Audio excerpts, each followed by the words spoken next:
faut faire à l'égard de l'auditeur en général, le rendre attentif à d'autres éléments, d'autres informations que celles que nous sommes habitués à recevoir tous les jours.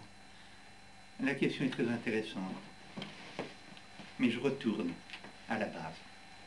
L'école Instruments de Paix a eu l'idée de créer un programme. La base de ce programme, il y a une chronologie qu'il est indispensable de suivre. La base de ce programme s'appelle Principe universel d'éducation civique. Principe. Un principe est une règle. Un principe, c'est presque une loi. Universel, c'est pour tous. D'éducation, c'est l'école. Civisme, c'est le civisme.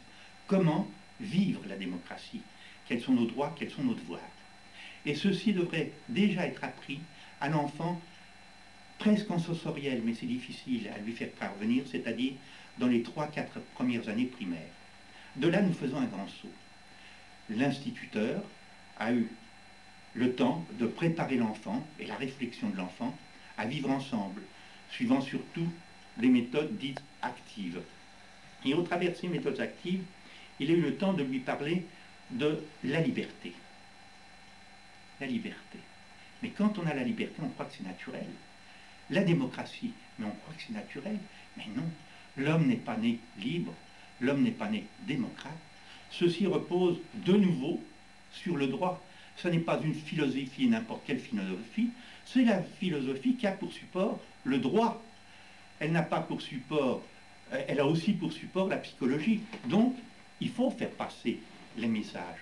Et deux messages qui sont ces principes universels d'éducation civique, dont l'article 1er est gigantesque au niveau de la réflexion. L'école est au service de l'humanité. Vous vous rendez compte? L'école est au service de l'humanité. Alors que jusqu'à ce jour, on a fait de l'école une petite institution, plus ou moins régionale, plus ou moins nationale,